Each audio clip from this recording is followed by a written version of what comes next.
Ever tripped over something you weren't even looking for, but turned out to be exactly what you needed? Mm. That's kind of how I feel about this deep dive. Okay. Pure gold for anyone even thinking about a firefighting career. Yeah. We've got excerpts from Hey New Guy, a manuscript by a veteran firefighter. Okay. And let me tell you, this isn't your typical how-to guide. It's more like a backstage pass, right? Right. Packed with insights you wouldn't find in any recruitment brochure. And our author's no ordinary firefighter. I mean, arson investigator, Right. police academy training, EMT, paramedic. Wow. This guy's a walk-and talk-in public safety encyclopedia. Yeah, what's so fascinating is how all of those different things really shaped his perspective on the job. Yeah. Like, he wasn't content to just fight fires. Right. He wanted to understand the why, how, the whole really intricate web surrounding each incident. And that's what makes this manuscript so compelling, you know? Yeah. He's not just telling you how to become a firefighter. He's giving you the unvarnished truth about what it really takes to build a successful, fulfilling career in a field that everyone knows is challenging. Yeah, he really wants to drive that point home. Yeah. Especially for those who might be romanticizing the profession. He even shares an anecdote about his own father, Oh, really? who was a computer whiz. Okay. Tried to kind of nudge him towards a more conventional career path. Sure. But for our author, firefighting wasn't a choice. Yeah. It was a calling. It was a calling. Yeah. And that's a recurring theme throughout the book, right? This importance of self-awareness. He really emphasizes that there's no one single mold for a firefighter. Right. But you need to have this unwavering internal compass to kind of navigate all of the unique demands of the job. And he walks the walk. I mean, he talks about volunteering at a small firehouse in his youth. Right. It's basically treating it like an informal apprenticeship Wow. before he could even formally apply. He understood the power of showing and not telling. Yeah. So he's out there doing community events, those like nitty-gritty inspections, you name it. All of it. He was proving his dedication long before any formal interview process. And here's where it gets interesting. Okay. Remember how I said he's really big on preparedness? Mm-hmm. He talks about always having physical copies of his certifications ready. Really? Even in today's digital age. It's interesting. A little old school, maybe? Yeah. But I think it speaks to a mindset. Absolutely. This isn't just about checking boxes. It's Right. about anticipating needs, Yeah. being resourceful, demonstrating that you're serious about the job. Yeah. And that's a theme that pops up again and again throughout the manuscript. Okay. It's like he's prepping you for the long haul, not Yeah. just the initial excitement of joining the fire service. Right. And he doesn't shy away from the realities of academy life either. Yeah. How so? He stresses that it's as much a mental test as it is a physical one. Oh, absolutely. Oh, yeah. He does not sugarcoat that at all. No. He actually recommends a visualization technique to handle the pressure. Okay. Picture that you're facing this wall of flames. Intense. And instead of panicking, Yeah. he says you shift your focus to the hose. You know, the feel of that water pressure. Right. The steps that you've been drilled on over and over again. It's about channeling all of that nervous energy into action.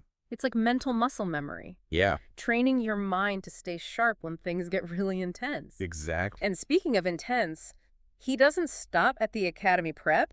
He takes you right into the firehouse. Okay. You're home away from home, as they say. You're home away from home.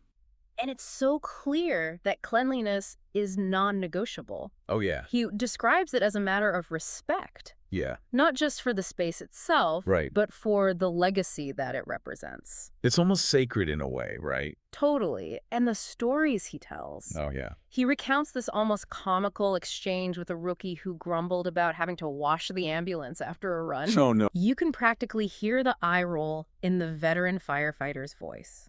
I bet. This isn't just a vehicle, he tells the rookie. It's a symbol of our commitment to this community. Yeah. We take pride in everything we do, even the dirty work. It's about upholding a standard, Right. showing that you're invested in all of it, Yeah. not just the big heroic moments. And speaking of fitting in, the manuscript kind of dives into this whole other world. What's that? Firehouse lingo. Oh, yeah. He's got a whole glossary. I love it. Jagoff, Jake Pucker factor. It's like you're learning a whole secret language. Right. But he's clear that mastering all of the slang isn't about just trying to sound cool. Yeah. It's about building trust. Right. It's about camaraderie. Especially in these high-stakes situations. Exactly, because when seconds count, you have to be able to communicate with your team. Like instantly, Right. intuitively. No room for misunderstanding. No way. And that sense of belonging, that really tight-knit family dynamic, Yeah. that's something he returns to again and again throughout the manuscript. He really does. He even suggests activities that you can do to kind of foster those bonds outside of the job. Like what? Bowling nights, movie nights. He even suggests a fantasy sports league.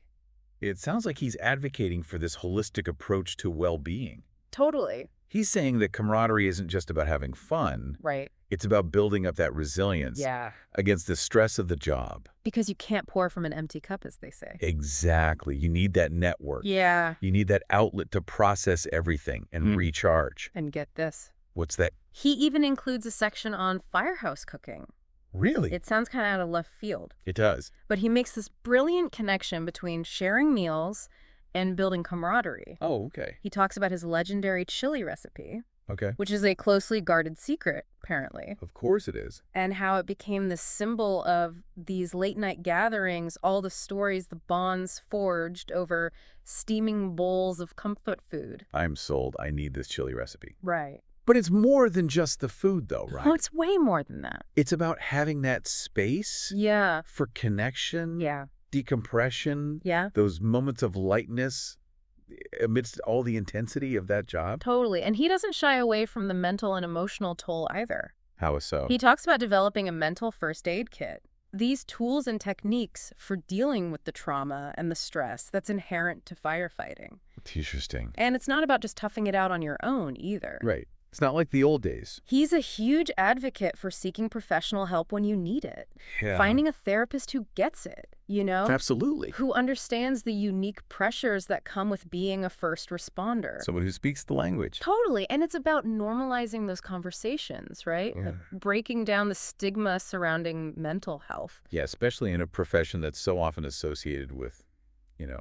The strong, silent type. Exactly. But he's really clear about this, asking for help.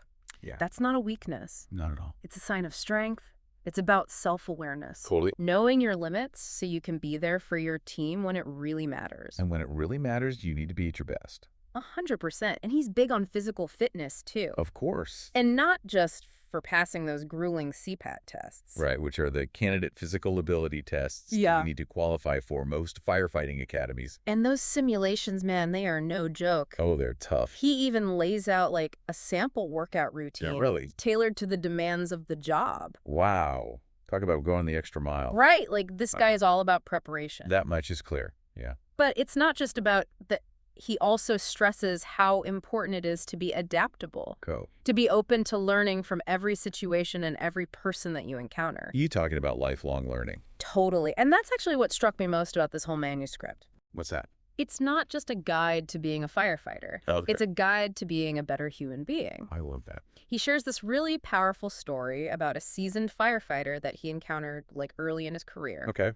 And initially, he kind of judged this guy based on appearances, you know? Yeah, I've been there. But this veteran firefighter Yeah. taught him a really valuable lesson about humility, about recognizing the quiet wisdom that often comes with years of experience. You don't always find that in a textbook. Nope. And it's about approaching every interaction as an opportunity to learn and grow. I like that. Whether it's with a rookie who's struggling to roll a hose or a seasoned captain who's seen it all. Or never done learning. Never. And he even talks about learning from the communities that he serves. Understanding the cultural nuances Right. that might influence how people react in emergencies. That's huge. Right, because it's about seeing that bigger picture. Mm-hmm. Recognizing that firefighting isn't just about putting out fires. Right. It's about connecting with people, building trust, making a real difference in the lives of the people that you've sworn to protect. It's about being a part of something larger than yourself. Exactly. And that brings us to those final pages of the manuscript, Okay. where he kind of leaves you with this thought-provoking question. A cliffhanger. A little bit. You got to give us something here. All right.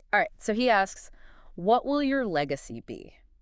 And not just as a firefighter, but as a human being. Wow. Powerful stuff, right? Yeah, it really makes you think. It's like he's challenging you to define your purpose, to think about the mark that you want to leave on the world. And that's the beauty of this whole deep dive, isn't it? It really is. It's given us this incredible glimpse into the heart and soul of firefighting, Total. beyond just the sirens and the smoke. Right. It's given us practical advice for sure, Of course. but it's also ignited something deeper, I think. Definitely. It's a sense of purpose, Yeah. a desire to serve. So as you consider your own path, whether you're drawn to a career in firefighting or you're just inspired by these everyday heroes, Yeah. remember this. Okay. We all have the potential to make a difference, You do. to leave the world a little bit better than we found it. And sometimes all it takes is just a spark A spark. to ignite a lifetime of purpose and passion.